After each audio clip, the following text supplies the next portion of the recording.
I want to welcome everybody to a first episode of Hearths and Crafts. In this podcast, we're going to be talking about a little bit of everything WoW, mostly retail, of course, because that's kind of the pressing topic. But every once in a while, some of the other topics of WoW and Blizzard in general will sneak into there. In this podcast, we're going to be able to sort of talk about the topics that I think that are affecting the game the most, but also pressing the most within the community. And in that, I want to talk with other creators and other people in the space, because I think that not a lot of voices are heard in these spaces besides the biggest creators out there. So today I'm bringing on one of the World of Warcraft creators that I have come across in my journeys and has also been putting content out there. Midnight. Hello, Midnight. How are you doing today? I'm good, Sean. How you doing, brother? I'm doing well. Today, I really want to talk about a lot of things that have been pressing in the classic space, but also some things that are pressing with season 2. I mean, Undermine has been really interesting as far as what they're attempting to do. I think there's a lot of drama that has stirred up in the Race of World First, and now that that dust is starting to settle, I think what's most interesting is that we're starting to see a lot of people go, did we actually like it? Did we actually enjoy it? And so first thing I wanted to ask you is, I guess, what do you mainly do in WoW? Like, what are you doing right now in WoW? And also, what do you think of the season 2 overall so far? So currently I just got Keystone Master, so I'm pushing keys this season. It's the first season I've pushed keys hard since Dragonflight season 3. There's a reason for that, but we'll get to that later. Yeah. I'm also raiding. The guild I'm in has 3 raid teams. I'm no longer on one of those mythic raid teams, but we do an alt run on Sundays, so I get to do normal and heroic. So little raiding, doing a lot of the Undermine content, as well as I'm a hardcore pet battler and pet collector. So I'm farming all the rep to get all the new pets and stuff like that. But in terms of the season, I'm just gonna, this is my hot take. This is the best season they've done in a long time. The zone I think is great. The raid's great. The quests are great, and they're actually fun. I've never actually looked forward to going and doing the golfing daily quest in Undermine. That one's a banger, man. I actually have not done that quite yet. I've done the races so far, but I haven't jumped into the I guess the depths of the dailies yet. I've kind of tried to, but I've never been a super heavy like do your dailies type of person. I think ever since like the Burning Crusade days, I think I have like trauma that's just like buried under there. It's like whenever I hear about dailies. So I definitely need to do more of that for sure. But it's funny that you say pet battler though. Sorry to interrupt, but it's funny you say pet collector and pet battler. I learned the other week that those are 2 mutually exclusive things. There are people who collect battle pets and have nothing to do with any sort of pet battling itself. I never met somebody who actually does both. That's actually great that we get you as a first guest. So yeah, well, for me the collecting goes hand in hand with the battling, because I kind of want to collect the cool pets that can do cool battles or just look cool, just for aesthetics. No, that's fair. I think for me, I just want to collect the Murlocs. I did. I think I secured the golden Murloc, the one that they just put on they had featured it for a second ago. So I'm like, I'm going to have at least a couple Murlocs. Maybe I'll finally do it. I don't know if I ever actually will, but maybe now is the time that I finally actually do it for once. Who knows? I have all the BlizzCon Murloc pets, and that's like, they're like my shining stars of my collection. Yeah, I wish I was into some form of like long-term collection. I think the reason why I don't is just because I'm terrible at organizing, and I can't imagine keeping my inventory even more stacked with another set of gear. I can't do it. It's too much. Yeah, it's all in the pet journal, and there's really cool add-ons that you can actually sort teams. You can have like a pet battle team that goes against elementals, and I organize my teams. I click a button, bam, I've got an anti-elemental team. Gotcha. Yeah, no, I honestly, and speaking of, like random bits of niches that we're into, I thought today, since this is our first episode 1 here, that we would do a little bit of a test your knowledge type of thing. So I've seen this quiz around a bit. I haven't done this quiz myself, so this is going to be for better or for worse. We'll see who gets the better. I figured what we would do is we would do this active and we would do this side by side. I just got to pull up the quiz here. Let me know if that works, if you can see everything. Yep, there it is. Okay, cool. So we'll do it this way, and then sure you're still there. Okay, there we go.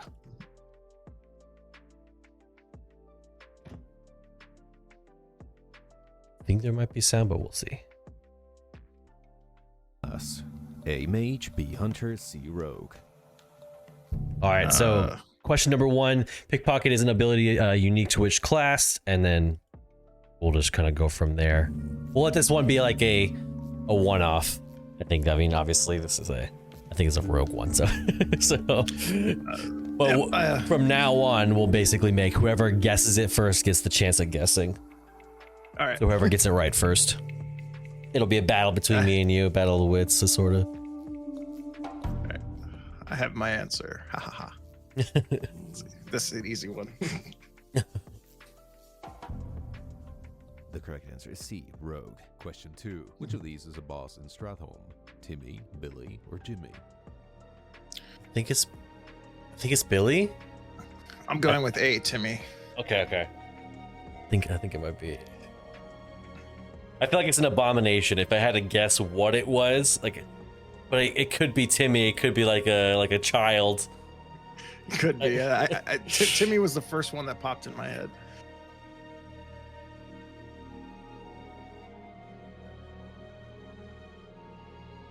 Let's see. We'll wait. The correct answer is A, Timmy. Oh no, it's Timmy! Whoa, winner. I'm gonna look this up on the side so I can see what it looks like later. This one is B. I'll give you that one, but next time I'll steal it. It's definitely not Garrisons or Covenants. I don't think. Yeah, absolutely not. Garrisons was WAD and Covenants was Shadowlands. It's crazy to think about some of these crazy features that could have been outside of an expansion defining, and they kind of just stuck in only that expansion. Oh, yeah. Never left. People forget that 5.4 was when they introduced AoE looting. Taking a screenshot outputs a line of text saying screen captured. Oh no. A screen captured. I was gonna say C, so you're if you get it, then it's yours. It might be saved. I don't know. It might be saved. Now I'm having second thoughts. I'm doubting my answer now. I need to go in and press the button real quick. These are good questions. Yeah, they're not things that you would think of on the spot. No, not at all. The correct answer is A, screen captured. It's Casher. Quest giver, albeit for a brief time. Hillsbrad Foothills, Howling Fjord, or the Jade Forest. Player become the quest giver. I'm gonna say C, Jade Forest, just because I don't really know. I mean, the other one's the only one that's not classic, I guess.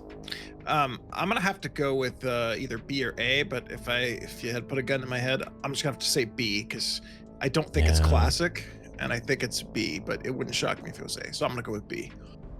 Is it Wrath? Is it? I think it's C though. I think you may have gotten this one.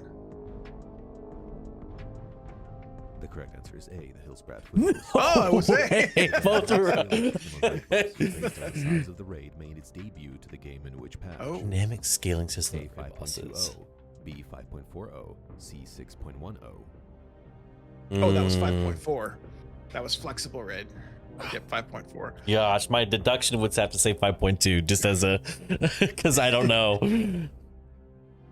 5.4 is a patch I remember very, very distinctly. Well, what did they release when they did that? As what was the main thing they released? Timeless Isle, Siege of Orgrimmar, flexible raiding, AoE looting. Dang. Yeah, it was a big one. Man, AoE loot, that's gotta be The correct answer is B. life-changing. Yep. Question 7. Oh, yep. In a certain questline, a knight fallen on the brink of complete withering turned ally is called Runus that A. Damned, B. Accursed, C. Runus. Shamed. Let's say C shamed. be accursed, but I don't really know. A knight fallen on the brink of complete withering turned ally is called Runus the okay. Runus the Shamed. I remember this one. It's the shame. I don't even know who this is. So I'm lost. I remember this quest line because I hated the Nightfallen quest line. It was not. It's always good when you remember things because you just like them. Yes. Which one is exotic due to their race being Harem of undead or concubines. Oh, geez. Oh, I have no clue, and I should know this. I'm just gonna blindly pick B. Yeah, same. And I'm gonna say, what's more wild? C, no, they're doing wild things out there. I suppose It might be A. No, watch it be A. Yeah, it's like gonna be A. Watch. No. The correct answer is C. No. No. No, you got it. You got it. Contain blackened Defias armor. They must be in possession of which pet? Green-winged macaw, the great-winged macaw, or the hyacinth macaw? For a rogue player to obtain a blackened Defias armor. I was not an original rogue player, so I'm gonna have to go with. I was. This is why C. this is sad. So I'm gonna go with B. B. Green scene specific. I'm gonna say A. I don't know why. A instead. I'm Confirmed. sticking with C because I've never seen that word before. So Hyacinth. Yeah, it's like what is hyacinth as far as color? All right, it was the you green. got it. You got it. The power of guessing is powerful. A WoW token using real money. A. Turkey. B. Chile. C. Mexico. D. Albania. Turkey. Turkey. I don't know why, but I I'm gonna say Albania because I think Albania would do something like that. Yeah, it's got to be somewhere that has like some sort of Anti-gambling. Gambling or Yeah. gotcha feature. Got to be something like that. Says good luck.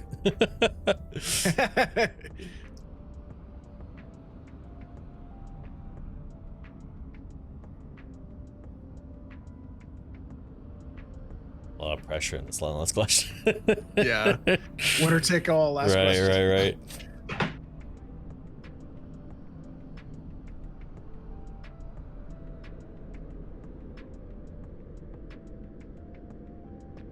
It's almost there. The suspense. It's real. Correct answer is A. Turkey. Turkey. You got it. You got it. I think both of us are in like the 2 to 5 range, the frail peon. So we're fledgling along the ways. But this is little Timmy. So little Timmy, I guess he's the one. Undead. Yeah, I guess it makes sense, I suppose. But no, I just some things are just hard to remember. I think some of these quizzes though, what it brings forth is that like a lot of things have happened, a lot of things have changed in WoW that have like some for better, some for worse. But I think what sticks in our mind from expansion to expansion is those big features. Like we're not going to remember anything about War Within except that we had cars, you know. so that's the main. We had cars, so we drifted. We did jetpack racing, you know, like those things. That's the things we remember the most. Moving on to from the retail conversation to I think the big conversation that's been happening in most current WoW news, and that's been DDoS attacks. I guess it's kind of a conversation for both retail WoW and casual WoW, or for classic WoW, because there's been DDoS attacks across all the WoW servers. I was in Liberation of Undermine. I think I was doing like the second or third boss when I got hit by it. Group fell apart. I had to find another raid to fill in the last like 6 bosses afterwards. So with that being said, there's been a number of big changes, mainly to hardcore and classic WoW. But what are your thoughts with this change from Blizzard stating originally that they weren't going to make any changes whatsoever? And what is dead is dead, even if it's their fault. It's gone. to now, which is kind of at their discretion, you know, with these DDoS attacks being so frequent that they're going to kind of change their position, and then they're going to start reviving players. What are your thoughts on that position or that change? So the DDoS players' intention was to disrupt the game and to cause deaths outside of normal occurrence of the game. Like, those players didn't die because they didn't play well enough. They died because they got DDoSed. So if Blizzard were to do nothing, then the DDoSers win and say, okay, we can disrupt and screw people up, and they're not going to do anything about it. The fact that they said, hey, you know what, we're going to revive these characters because they were killed off of basically an illegal attack. Yep. I think is the right thing to do, not only just ethically, but also to show that, okay, you can DDoS us all we want. It's not going to have because if I'm the DDoSer and I DDoS you and they just revert it right back to where you were, I didn't succeed. Now, would I DDoS again? Maybe I might DDoS again, but if they keep reverting it, then the DDoSers point has been made. They got them killed. They got their content. They got their 15 minutes of fame, but there's not going to be any long-term effect for it. So it's, in my opinion, I think it's the right move, and it'll stop it. I hope so, but we'll see. I think you're exactly right. I think it's a matter of, it may be a battle of attrition. I think that they're already doing it at a stage in hardcore WoW where a lot of people are kind of tapering off from the hardcore experience right now.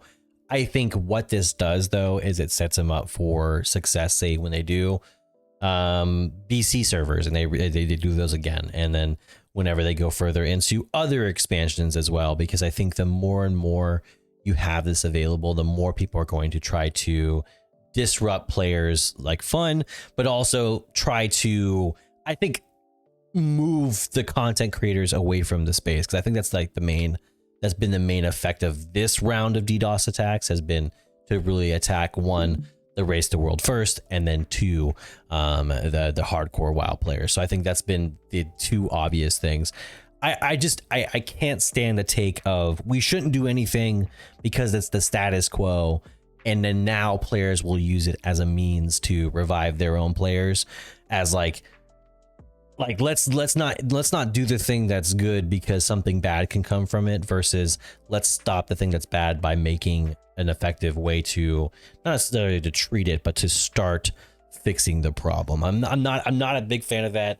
I think it creates problems in the community where we don't attack the problem.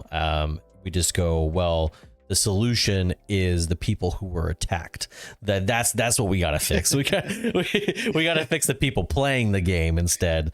And that's kind of been, I mean, like, in a weird way, I mean, like, the sort of hard transition, but I think that's been something in the Mythic Plus space that I haven't been a big fan of. I've been covering Mythic Plus and WoW and retail WoW for quite some time right now, and every time I talk about, like, hey, here's some things that I think might improve the Mythic Plus scene, a lot of people say, well, this is players' own fault. They've done this to themselves, that the community brought this on themselves, and the reason why it's toxic is the players. The reason why there's no tanks, it's because of players. There's nothing that we can do because we can't fix the player base. So when you hear stuff like that, whenever you're playing Mythic Plus, you're in a guild that does this on a regular basis, what do you think about those kind of positions? Those kind of, like, we're stuck where we're at because people are the way people are. So I will have to say, many moons ago, I held that position of the player base did it themselves, they have to fix it themselves, or like, we shouldn't do anything because the community is moving in that direction. However, my stance is the player base, the culture of the player base has changed significantly since when I started as a Wrath baby. Guilty as charged. But you'll have to start somewhere.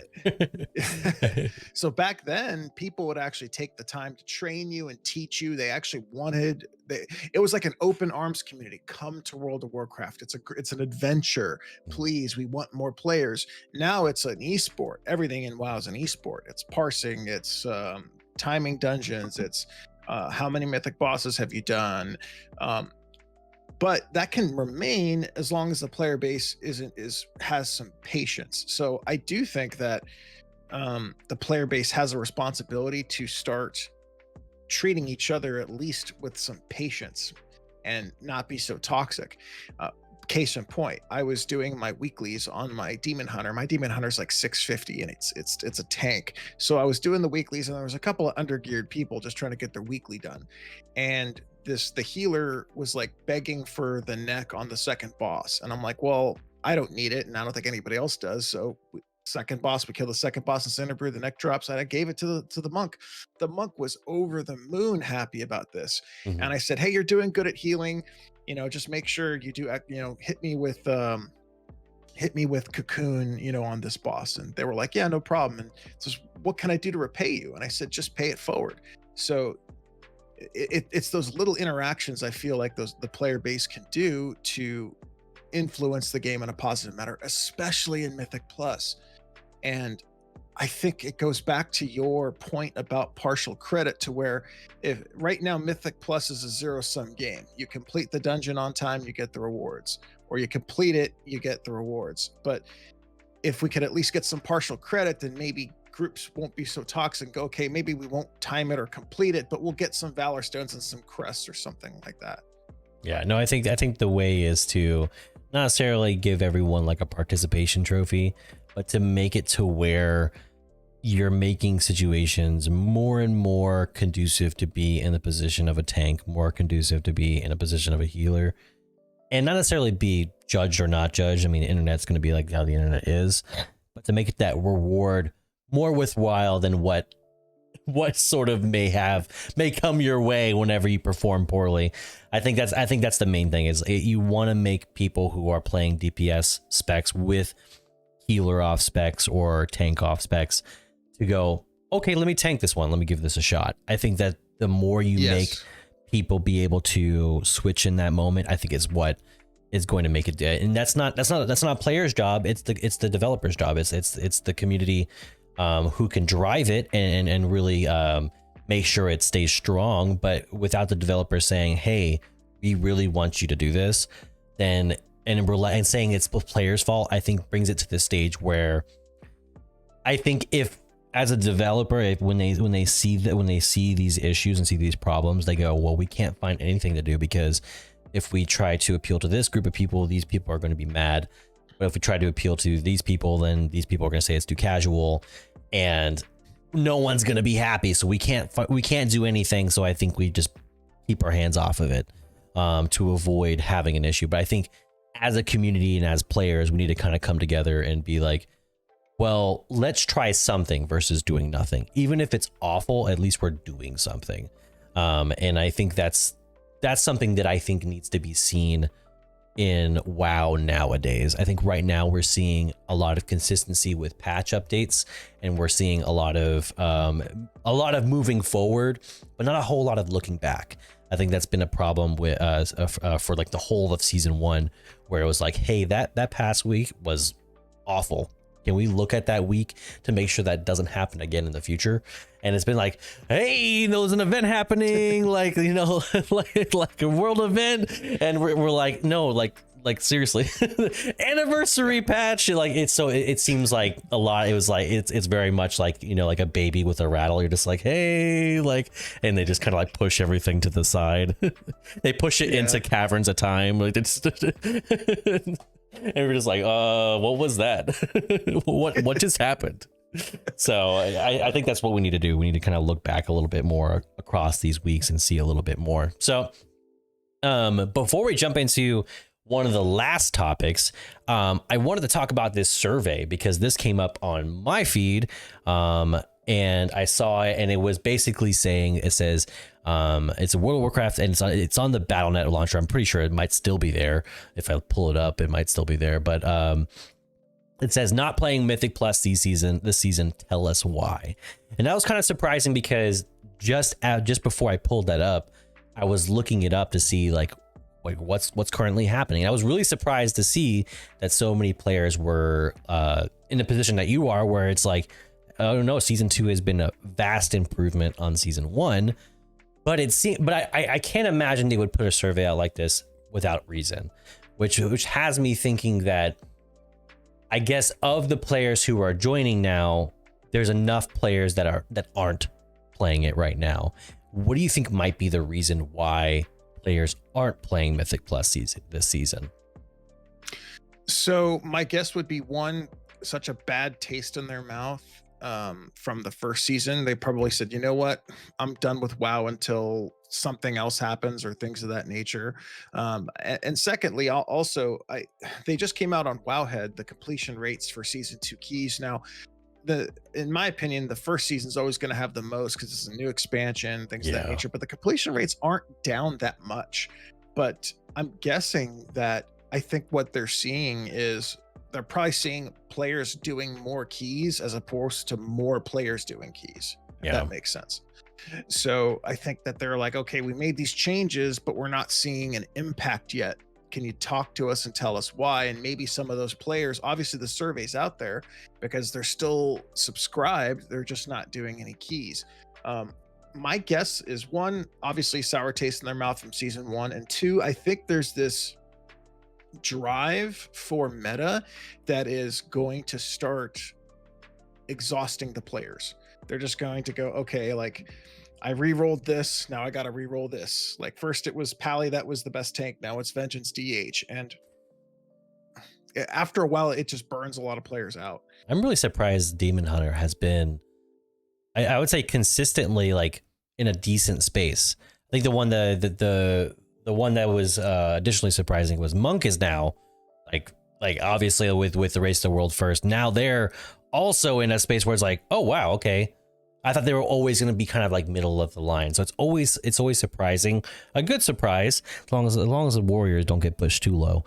But it's good. It's always good to see them straight to the top and then just be like, all right, we can all be up here. We can all be in a decent, like, we don't all have to be like S plus range, but we can all be A.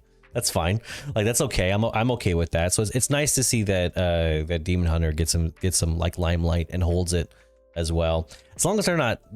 I swear, Demon Hunters, it's like left and right. You get the people who know what they're doing. It's like the motion. They have the motion to back up the jumps and all the craziness matches the skill level, and then you have the people on the other side who are just like, what are you doing, man? Like, what was happening? Yeah. The whole time they're screaming parkour. So I'm maining a Vengeance DH this season in Mythic Plus, and I'm loving it. I had to learn the spec because I was a Havoc DH for years, but I never learned Vengeance, and it's fun and it's powerful. But like you said, you can make a couple of mistakes and you're dead. Like it's not a warrior with a big ass shield or a paladin with a bubble. So, but and honestly, paladin has felt that same way with tanking, and then DK. Like I don't know how healers deal with the stress of watching their tank go. That's kind of like, well, develop an aneurysm just thinking about it. It's brutal. I think that you have a strong point that I think that there's a reason why we're seeing those numbers. I personally think that it could be because I think delves are getting a little bit more respect in the space as not necessarily being like harder content, but as being a reasonable means to earn gear. Like you said earlier, because when it's a tier piece, you can just transition it over. And a lot of people, there's a group of people I think that will always look at a hero track being like their bare minimum of what they would look at.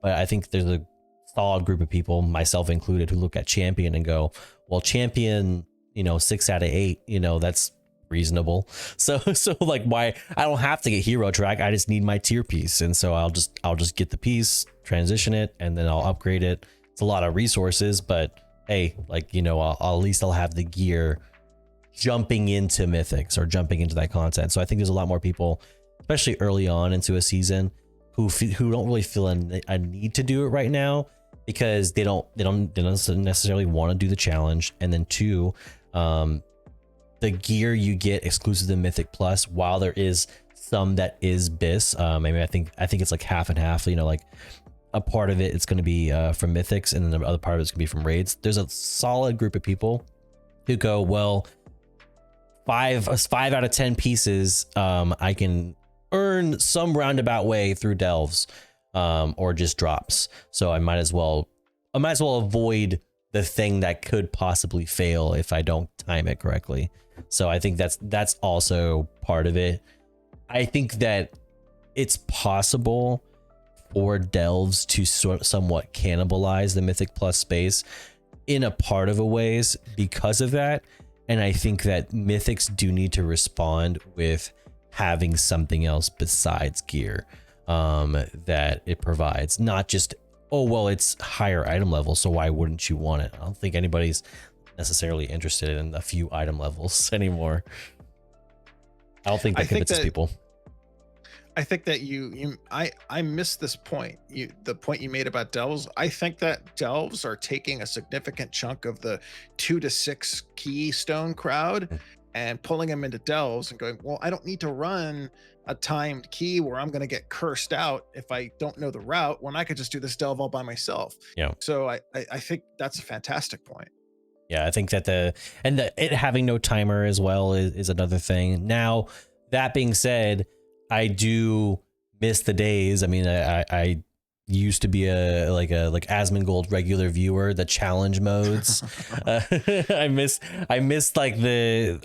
some of the older modes, and I miss the ways that Mythics used to be as well. So I think there was like a luster to the way Mythics used to be, more than just like an affix feature, but like dungeons had a lot of unique opportunities within them, whereas like you're doing not just challenging content, or like it just gets harder, or like, you know, the health pools get bigger, the damage you do is less, how much damage you take is more. It's not just upping those values or cranking them down. It's something that was interesting and fun. So I think that there's enough of interesting dungeons in this season that people are enjoying, but I don't think we're at the level of like Mists back in the day. I don't think we're at that level. I don't think we don't have the same amount of interest, which is kind of a letdown considering that we are in the Goblin season. I hope to see that more, but I think that it's really shining in the raiding space. So it's not gone. Not that they don't know how to do it anymore. I just think that right now, a lot of the Mythic pool space is either stuff we've seen before, or two, it's stuff that we wish we could never see ever again. Where it's like, we're like with Theater of Pain, like, did we really need to see that again? Like this was that the thing? Honestly, not being in City of Threads has made this season that much better for me. At least it's the worst dungeon they've ever done. Like, I'm sorry, I hate it, but no, it's a great point, because in my opinion, Mythic Plus is the most important PvE content that WoW has right now, because of the fact that it's very easily digestible, it's easy to get into, and it's actually very content creator friendly. Like as a streamer, when I stream raids, it's kind of difficult for me to, 3 straight hours of raid to really keep it fresh, as opposed to like Race to World First, where there's actual like, oh, okay, they're working on a race here, whereas it's just some regular guy streaming. Whereas a key, it's like, okay, here's Midnight and he's got a key, he's got 32 minutes, and let's see if he can beat the timer. So it's definitely an important piece of content, and it's clear that they want to know what's going on with it, because they've made the right changes, and you would assume that it would have more participation. We're just not seeing it. But I think for the reasons that I think we talked about, it's hurting. Yeah, I think over time we'll see if it's enough to. I think right now it's holding it.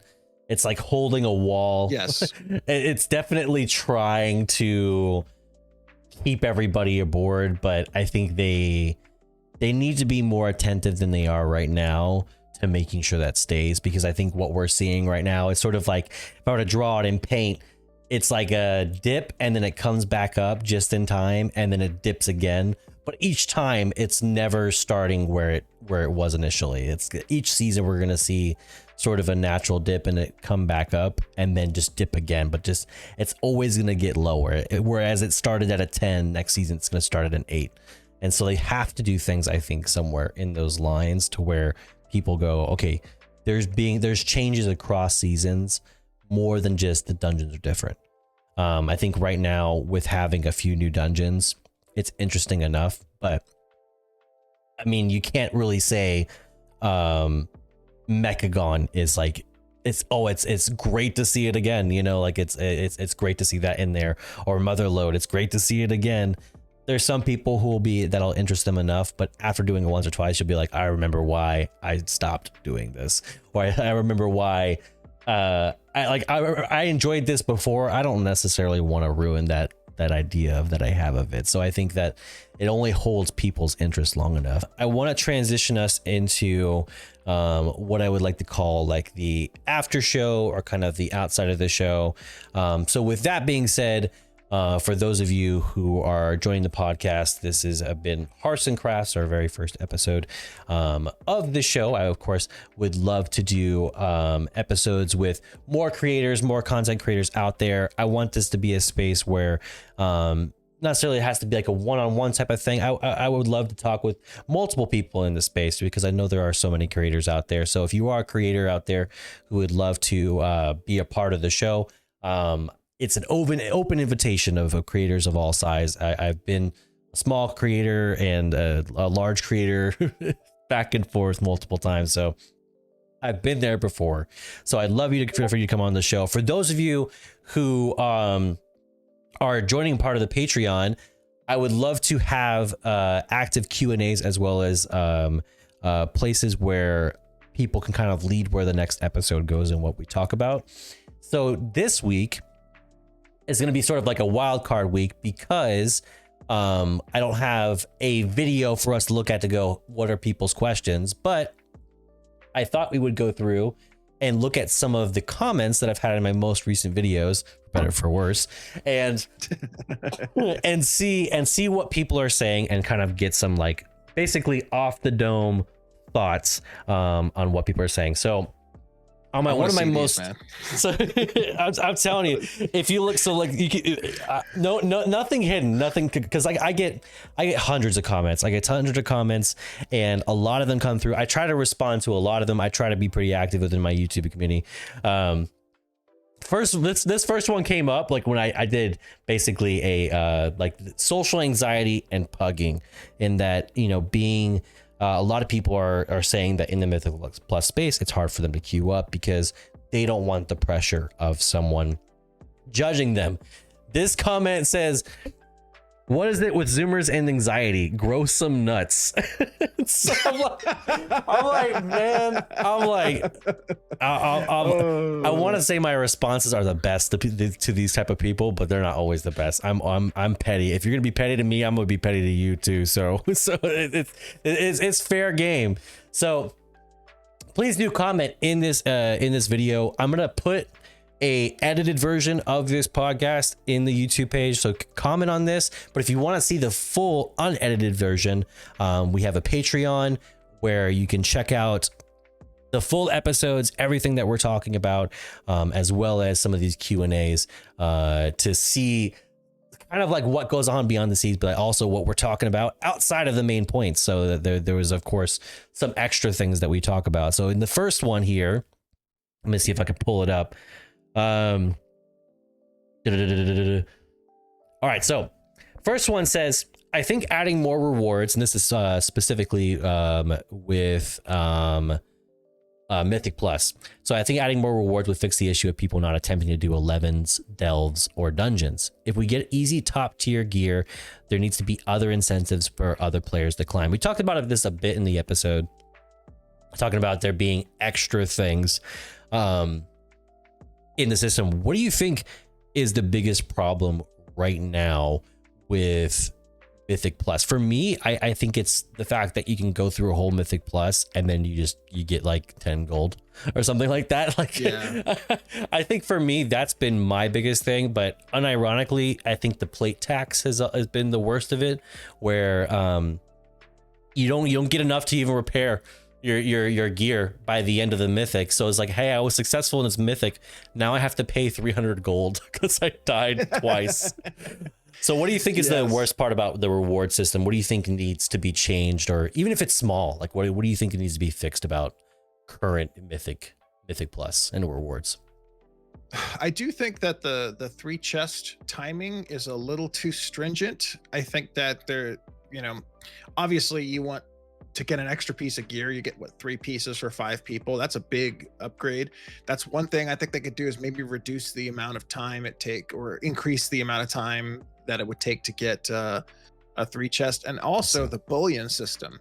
Because see, after, like, you're going to get geared up if you do enough keys, just naturally, but there's always going to be that diamond in the rough piece of gear that people are hunting from, like the neck piece from the trinket from Priory of the Sacred Flame, right?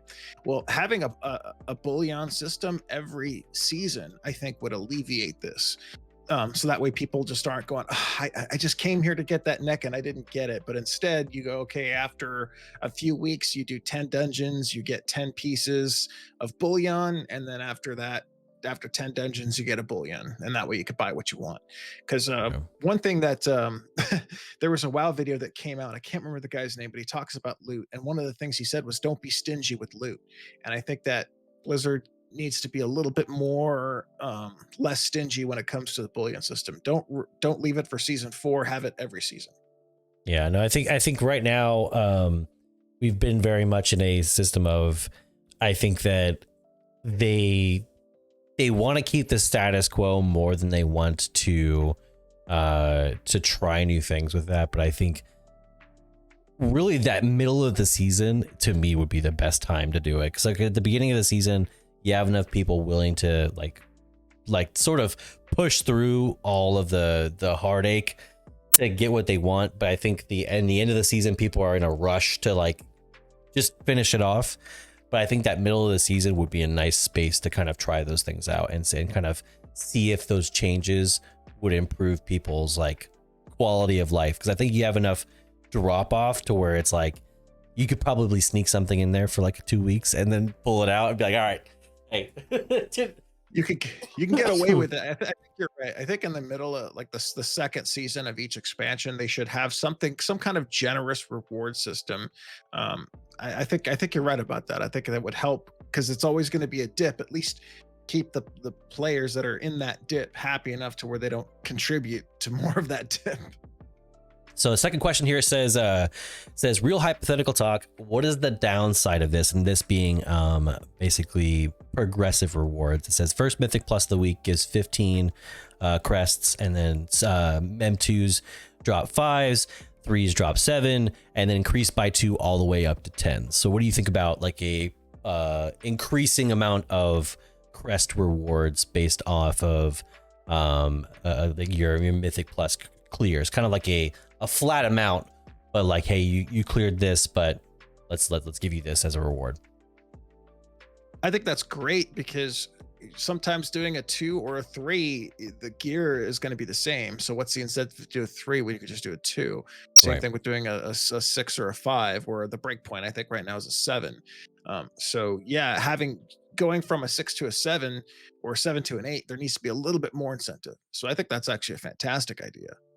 Yeah, I think that having, there's so many currencies that we have in the game that we're trying to earn towards. The main ones right now are crests, and then on top of that, I guess tier in some sort of way. So if you're giving something along those lines, I think people would be happy.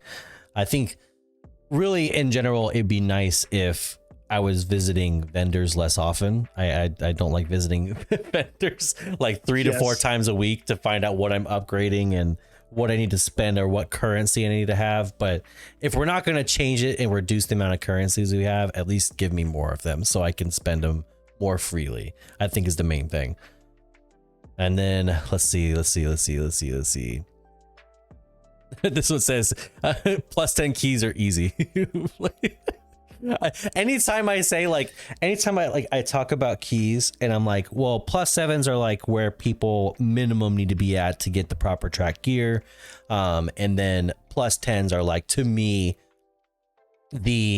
that's where it gets like hard, because the difficulty matches the skill level. And you know, it's not that 8s and 9s are difficult, is that there's a lot of people who should be doing 6s who are doing 8s and 9s. Whereas when you start doing 10s, people are typically at the level they need to be at, but the challenge matches the gear that you have. So, and typically the skill level also matches it. But anytime I say that, People can't stand it. People can't stand me saying that 10s are hard. I'm like, 10s are hard, guys. Like they are hard. Like, oh, I do 12s and 13s. I'm like, stop. You're a 1%er. This is not realistic for you. This is not realistic at all. I think you hit the nail on the head, because I hate it when WoW players go, "Oh, this is easy." Well, I mean, hitting home runs is pretty easy for Shohei Ohtani. It's easy for him. It's not easy for the guy in AA who's a shortstop who's like 5'5" and 160 pounds. But yeah, no, I agree with you 100%. I think that a 7 can be really hard if you don't have the right group of people. I mean, it's just all relative to who's in your group. So I love a Dodgers reference in Mythic. So I know, right? So the last one I have here, and this was me. I made a video a little while back talking about Ulduar and the Titans. So for your non-lore aficionados and stuff like that, I'm not myself, but I do get interested by the lore. When we attacked Agalon, and he decided, all right, I'm not gonna send the message. We're not going to totally just do a system recovery hard reset on Azeroth.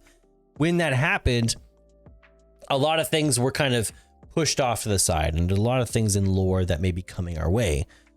But in response to this, someone commented, says, never introducing Khadgar would have made the game 100% better. So sick of that guy.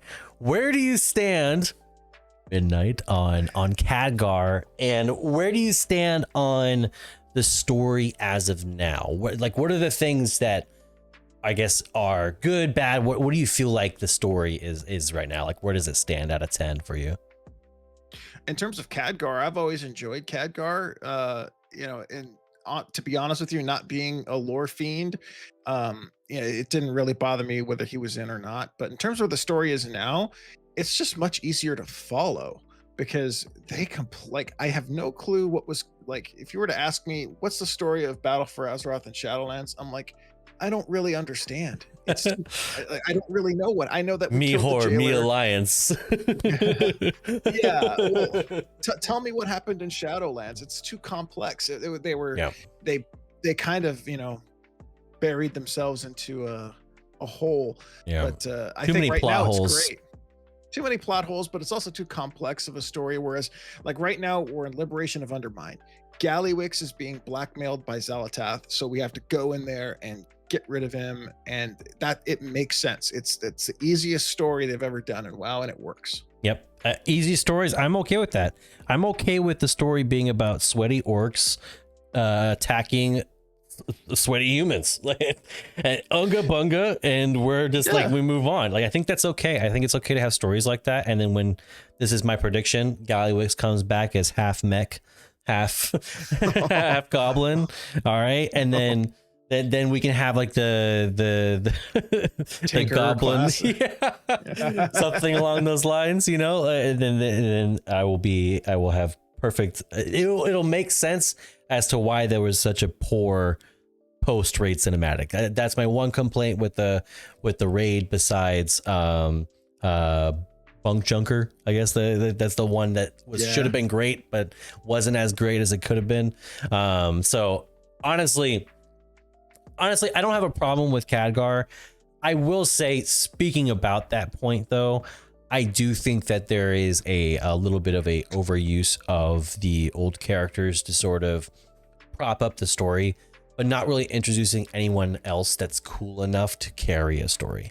We're still relying on people like Magni and Bran and Thrall and Jaina and Khadgar and all these original folks, and anybody else who's brought into the story, I end up going like I don't really like them enough to be like, okay, you're gonna carry this story forward. Unfortunately, I think that's just kind of the way the past few expansions have been, is that there's not really anybody cool enough. That being said, we're getting to see a lot more with factions that we haven't explored a lot, like goblins.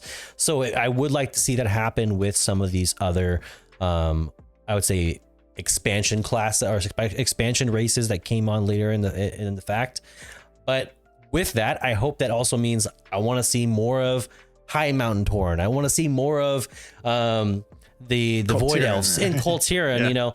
I want to see them more in the game, more than I want to see somebody who fits the store or checks a box for my particular thing, or something that I'm interested in, or something that I value. You know, I want to see more of those classes that I play in the game versus trying to fill some sort of real world thing or check some sort of box. I don't need the story to be relatable in the real world whatsoever. I need to be as fantastical as possible. I don't need a whole lot of emotion and feels and stuff like that. I want unga bunga. Let's hit weapons against it and make clash and blood and sweat and epic battles, and then at the end of it all, we go, we did it. You know, like we're the champions. We saved the world, and that's what we need right now. Because I mean, it seems like on the nearest horizon we have elemental gods, and we have the titans, and this seems like the most likely thing to come our way is big bad or big, like, do not care about us gods, and we're just puny humans. So let's have big stories and big powers, and not just like, oh well, we found a cannon and the earthen had it all along and we're gonna shoot it, and that's enough for us. Like, no, we need to start training. We need a time capsule and start training and get much stronger, and somehow be able to fend off world-ending, like cataclysmic level, like literally events. So that's what I need to see more than anything. And just talking about like Khadgar, like I'm okay with Khadgar. Okay with Khadgar as is. I just wish there was somebody else who I could say, this is the next Khadgar. You know, this is the person where, because like Khadgar, like for example Medivh, there's so many great characters in the game that just had so much power level. They're kind of dead now, or they're kind of old now. Even if they don't age a whole ton, you know, Thrall had hair, didn't have hair, and has hair again. So I mean, he's been through a lot. So I need there to be another one to take their place. There's no spiritual successor. That's what I need. With Metzen back in the fray, obviously I think this World Soul Saga is going to kind of reinvigorate the game. I think with the last Titan, we're probably going to get our massive fight.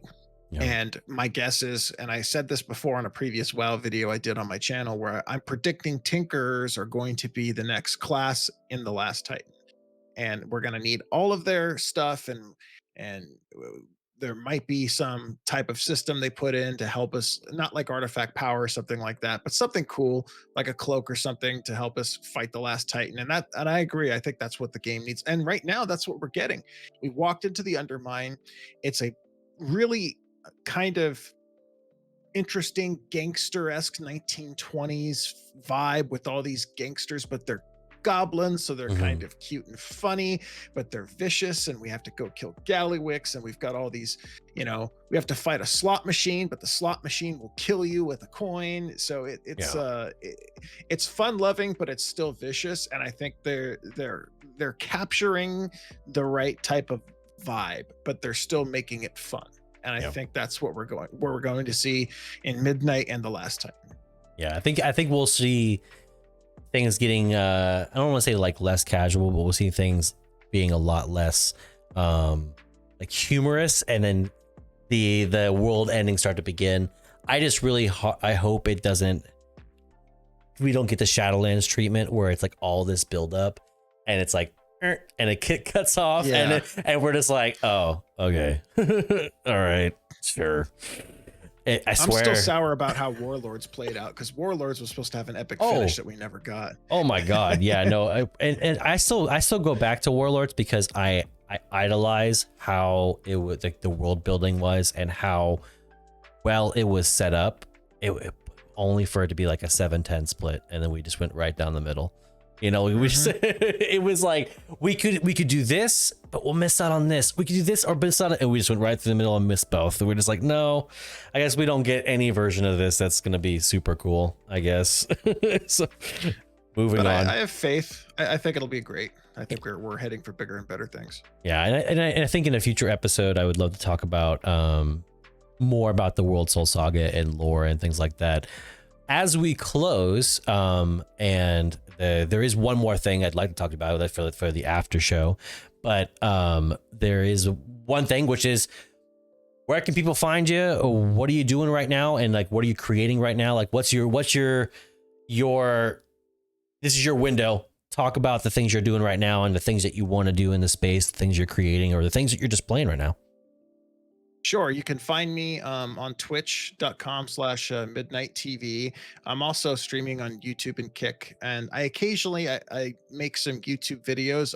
I'm not as active as you are in the space. I'd like to be more active, but I think for right now, I'm going to be streaming a lot of Mythic Plus content, maybe some raid content, but I really want to push Mythic Plus on streaming. So catch me on Twitch, Midnight TV. And check out my YouTube channel as well. You'll probably see some clips, and my TikTok as well. You could catch me Midnight Clips on TikTok. And yeah, you can catch me there, see some of the stuff, my shenanigans with some of my friends, but I'll be pushing some Mythic Plus content on the road to 3,000. And you main Demon Hunter, right? Right now, Vengeance Demon Hunter, yes. Gotcha. Yeah. Like, honestly, I think right now it's good to play a class that can multi-role like that, but also stands high on the tier list as DPS and as a tank.